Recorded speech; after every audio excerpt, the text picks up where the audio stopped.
शांति। आज 18 दिसंबर 2023 के महावाक्य।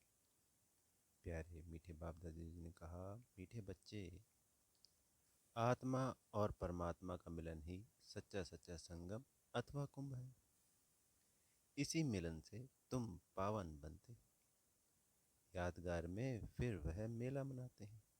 तो बाबा यहाँ कह रहे हैं कि जो इस पुरुषोत्तम संगम युग पे आत्मा और परमात्मा का हमारा मिलन होता है, उसी का यादगार कुंभ का मेला भक्ति में मनाया जाता है। आज का प्रश्न है, तुम बच्चों में किस बात की बहुत बहुत सयापन होनी चाहिए? क्षमा चाहेंगे, सयानप होनी चाहिए, यानी समझदारी होनी चाहिए। उत्तर है, ज्ञान की जो नाजुक बातें हैं उन्हें समझाने की बहुत सयानप चाहिए। युक्ति से ज्ञान मार्ग और भक्ति मार्ग को सिद्ध करना है। ऐसे समझाना है जैसे चूहा फूंक भी देता है और काट भी लेता है। तो सर्विस की युक्तियां रचनी हैं। कुंभ मेले पर प्रदर्शनी लगाकर अनेक आत्माओं का कल्याण करना है। पतित से पावन होने की युक्ति बतानी है। बाबा यहाँ पे कह रहे हैं कि जब कुंभ के मेले लगते हैं तो वहाँ पे प्रदर्शनियाँ लगा के उन आत्माओं को समझाना है, क्योंकि वो सिर्फ भावना पे आधारित होती है भक्ति। विवेक की जब यहाँ बात की जाती है तो हमारा ज्ञान उनको समझ में भी आए और उनकी भावना को ठेस भी ना लगे, इस तरीके से समझाने का देनी है। गीत है, इस पाप की दुनिया से ओम शांति। बाप बैठ बच्चों को समझाते हैं। पाप की दुनिया को कलयुगी पतित भ्रष्टाचारी दुनिया कहा जाता है, और फिर पुण्य की दुनिया को सत्युगी पावन श्रेष्ठाचारी दुनिया कहा जाता है। परम आत्मा ही आकर पुण्य आत्मा, पवित्र आत्मा अथवा पुण्य की दुनिया बनाते हैं। मनुष्य पुकारते हैं पतित पावन बाप को, क्योंकि खुद पावन नहीं है।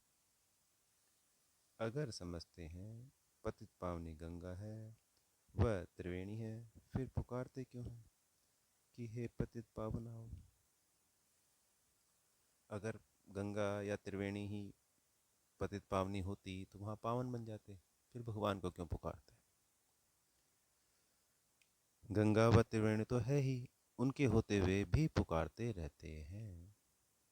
बुद्धि फिर भी परमात्मा की तरफ जाती है। परमपिता परमात्मा जो ज्ञान सागर है, उनको आना है।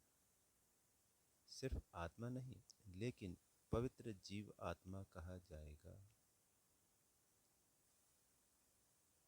अभी पवित्र जीवात्मा कहा जाएगा। अभी पावन जीवात्मा तो कोई है नहीं। पतित पावन बाप आते ही हैं तब, जब सत्युगी पावन दुनिया की स्थापना करनी है और कलयुगी दुनिया का विनाश करना है। जरूर संगम युग पर ही आएंगे। संगम को कुंभ की कहते हैं, संगम को कुंभ भी कहते हैं। त्रिवेणी का संगम है, उसका नाम रख दिया है कुंभ। कहते हैं 3 नदियां आपस में मिलती हैं, वास्तव में है 2 नदियां। तीसरी नदी को गुप्त कह देते हैं, तो वहाँ किसको कह देते हैं? गंगा जमुना सरस्वती, इन तीनों को, जिसमें सरस्वती को गुप्त बताया गया। पर बाबा क्या कह रहे हैं? आपस में है 2 ही नदी। तो क्या इस कुंभ के मेले में पतित से पावन होंगे? पतित पावन को तो जरूर आना है। ज्ञान का सागर वह है। पतित दुनिया को पावन बनाना, कलयुग को सत्युग बनाना, यह तो परमपिता परमात्मा का ही काम है, ना कि मनुष्यों का। यह तो सब ब्लाइंड फेथ है। तो ब्लाइंड फेथ में जब अंधविश्वास होता है तो बुद्धि का प्रयोग नहीं किया जाता। तो इसलिए जब हम ज्ञान देते हैं तो उनको गलत लगता है। इसलिए इस तरीके से समझाने से, समझदारी से उसका प्रयोग करना है कि उनकी भावनाओं को ठेस ना लगे और उनको ज्ञान भी समझ में आ जाए। इसलिए बाबा ने कहा सियानप होना चाहिए, ऐसा समझदारी होनी चाहिए। अब अंधों की लाठी चाहिए, तुम अब लाठी बने हो नंबरवार पुरुषार्थ अनुसार। लाठियां भी किस्म किस्म की होती हैं, कोई लाठी 100 रुपए की, कोई 2 रुपए की भी मिलती है। यहाँ भी सब नंबरवार है। कोई तो बहुत सर्विसेबल है, जब बीमार होते हैं तब सर्जन को बुलाना पड़ता है। अब यह है ही पतित दुनिया, तुम पावन बन रहे हो। कहा जाता है आत्मा परमात्मा अलग रहे बहुकाल। फिर जब परमपिता परमात्मा अनेक आत्माओं के बीच आते हैं तो उसको कहा जाता है संगम का कुंभ। मनुष्य कुंभ के मेले पर बहुत दान करते हैं, वह कमाई होगी साधु संतों को और गवर्नमेंट को। यहाँ तुमको तन मन धन सहित सब कुछ दान करना होता है।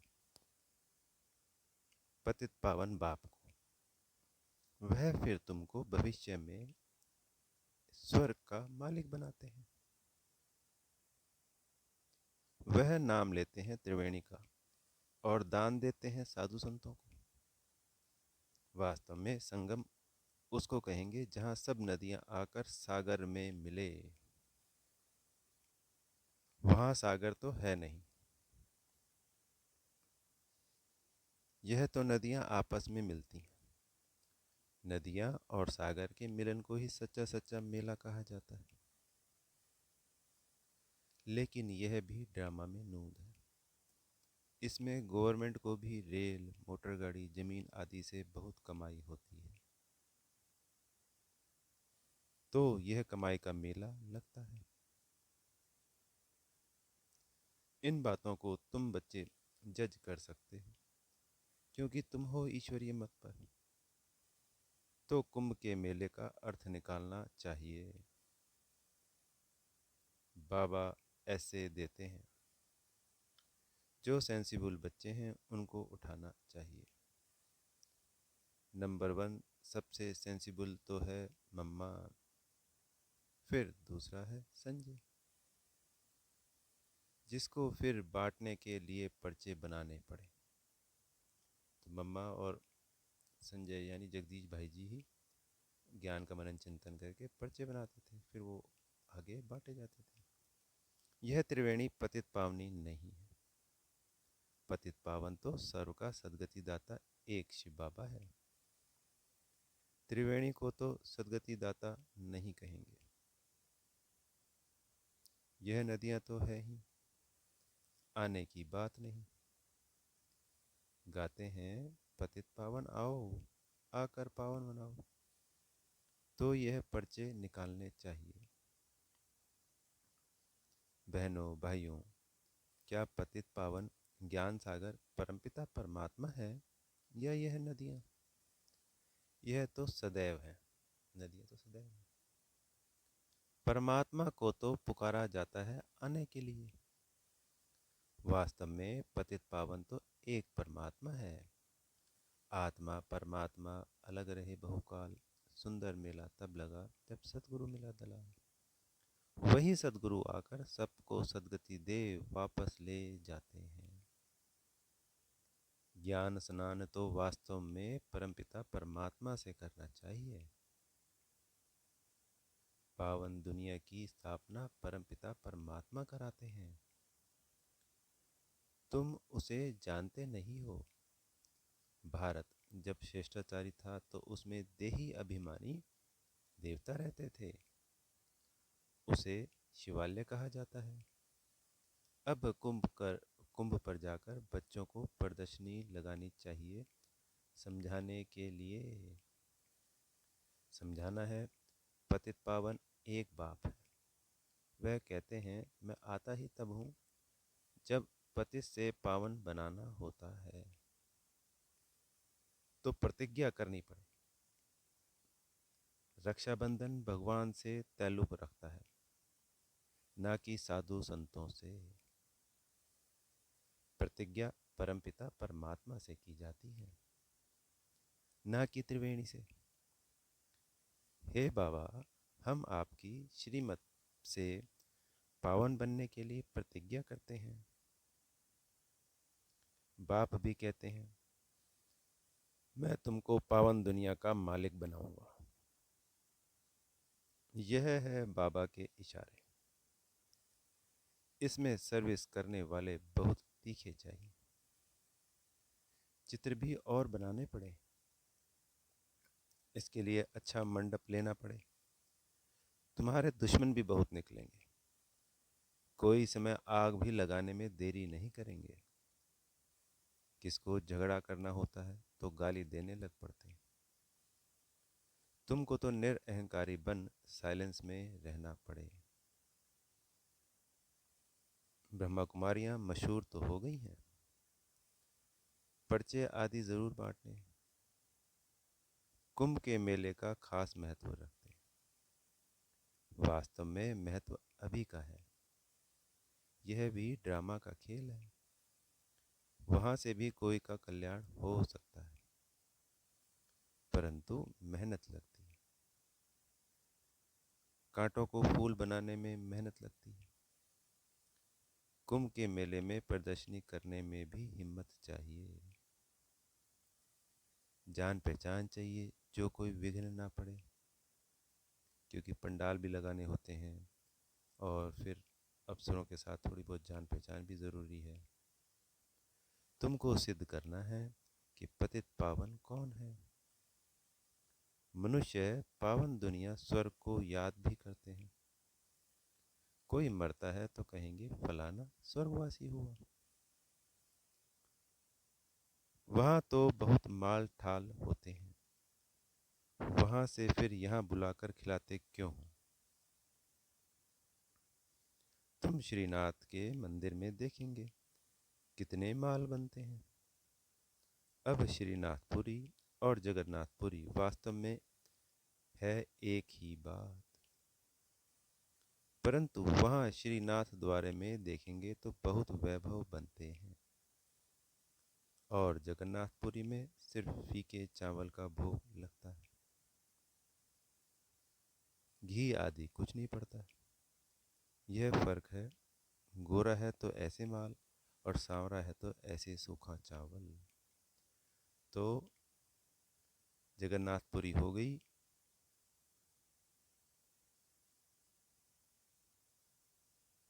जब सांवरे बन जाते हैं यानी पतित बन जाते हैं तो उसका यादगार, और श्रीनाथ हो गया स्वर्ग का यादगार।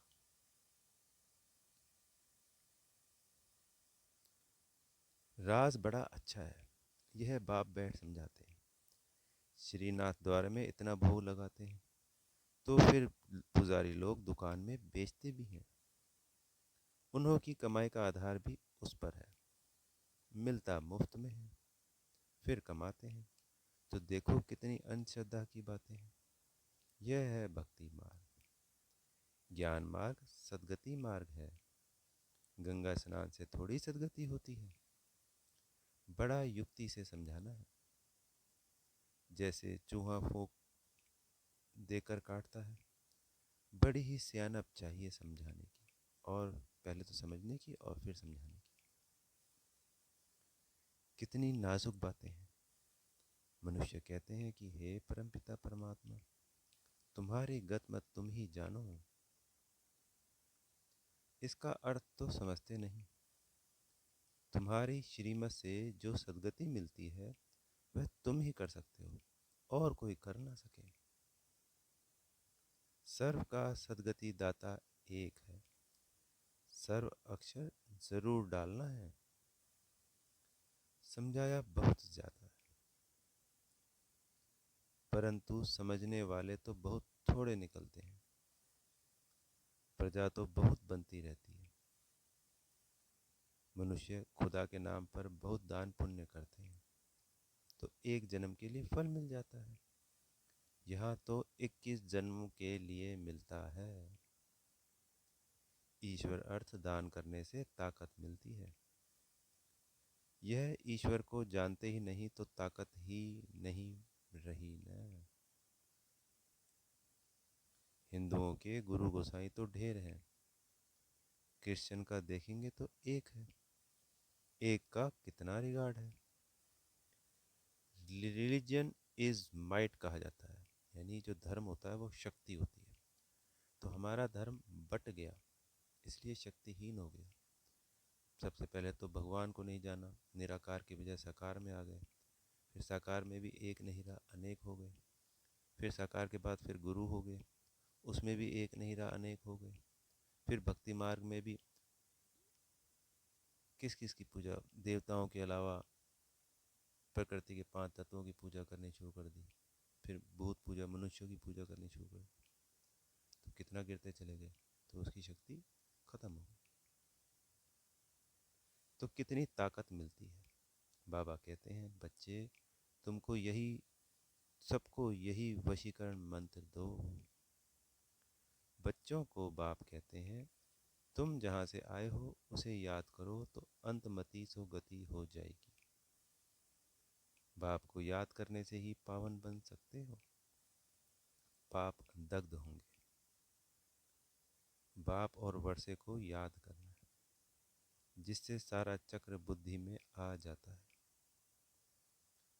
गृहस्थ व्यवहार में रहते देह के सर्व संबंधों से बुद्धि निकाल बाप के साथ जोड़ने का पुरुषार्थ करना है। जो फिर अंत समय भी वही याद पड़े, और कोई याद पड़ी तो सजा खानी पड़ेगी और पद भी कम हो जाएगा। तो वास्तव में कुंभ कल्प के संगम को कहा जाता है। सभी संगम युग को नहीं, जो हर युग के संगम युग होते हैं उसमें नहीं, कल्प के संगम युग को, जो 5000 वर्ष में एक बार आता है, जब आत्माएं और परमात्मा मिलते हैं। परमात्मा ही आकर राजयोग सिखाते हैं। वह है पुनर्जन्म रहित। परंतु बच्चे भी समझते नहीं हैं। श्रीमत पर चलते नहीं तो बेड़ा पार कैसे हो। बेड़ा पार होना माना राजाई पद पाना। श्रीमत से ही राजाई मिलती है।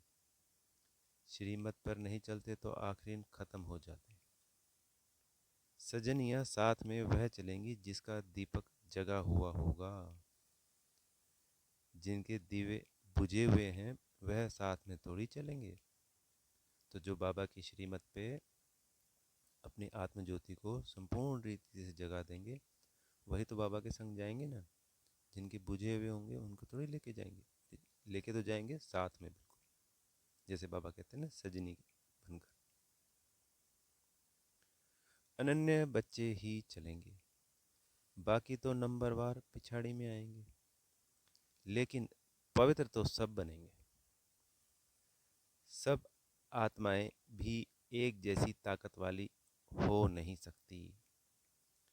हर एक आत्मा का पाठ अपना अपना है, एक जैसा पद मिल नहीं सकता। अंत में सबका पाठ क्लियर हो जाएगा। झाड़ कितना बड़ा है, कितने मनुष्य हैं। मुख्य तो जो बड़े बड़े टाल टालियां हैं वह देखने में आएंगी। मुख्य है फाउंडेशन, बाकी तो बाद में आते हैं। उनमें ताकत कम होती है। स्वर्ग में सभी नहीं आ सकते। भारत ही हेवन था। ऐसे नहीं भारत के बदले जापान खंड हेवन हो जाएगा, ऐसे हो नहीं सकता। अच्छा, मीठे मीठे बाप दादा का, माता पिता के लाडले सिकी लदे ज्ञान सितारे बच्चों को याद प्यार और गुड मॉर्निंग। रूहानी बाप की रूहानी बच्चों को नमस्ते।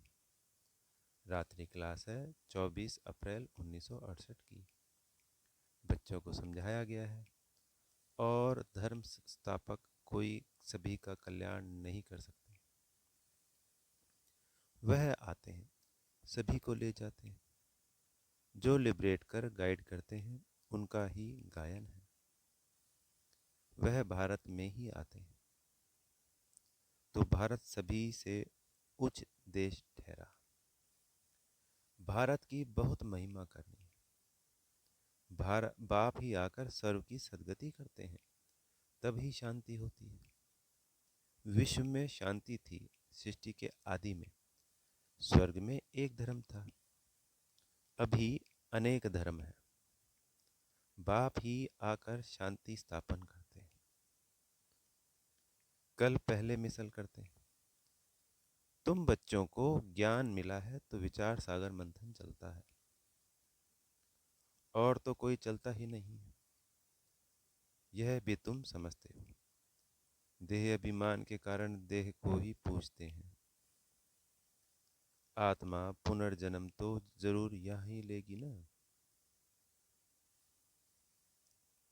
अभी तुम समझते हो, पावन तो एक ही है। बाप ही गुप्त दान देते हैं, जिससे सभी की सद्गति हो जाती है। बाकी हनुमान व गणेश आदि जैसे कोई होते नहीं। इन सभी को कहा जाता है पुजारी। अच्छा, रूहानी बच्चों प्रति रूहानी बाप व दादा का याद प्यार गुड नाइट। रूहानी बच्चों को रूहानी बाप की नमस्ते। हम रूहानी बच्चों की प्यारे मीठे रूहानी बाप दादा को याद प्यार गुड मॉर्निंग और नमस्ते। धारणा के लिए मुख्य सार। पहला पॉइंट, सजाओं से बचने के लिए देह के सर्व संबंधों से बुद्धि योग निकाल एक बाप से बुद्धि योग जोड़ना है। अंत समय में बाप के सिवाय कोई याद ना आए। दूसरा पॉइंट है, निरअहंकारी बन, साइलेंस में रह, कांटों को फूल बनाने की मेहनत करनी। श्रीमत पर अंधों की लाठी बनना है। पावन बन, पावन बनाना है।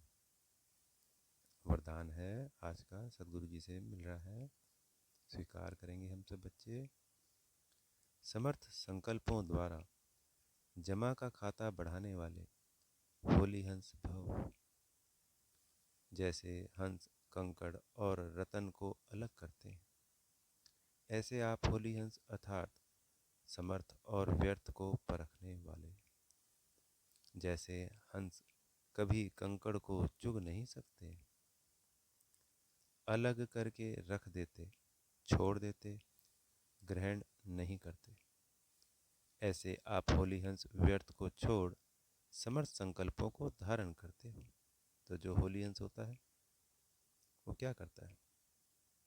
कंकड़ को नहीं चुगता है, रतन चुगता है, मोती चुगता है। तो बाबा क्या कहते हैं, ऐसी परख शक्ति वाले हो आप जो सिर्फ समर्थ संकल्पों को अपने पास रखते हो, व्यर्थ को छोड़ देते हो। व्यर्थ तो बहुत समय सुना, बोला, किया, लेकिन उसके परिणाम में सब कुछ गवाया। अब गवाने वाले नहीं, जमा का खाता बढ़ाने वाले हो।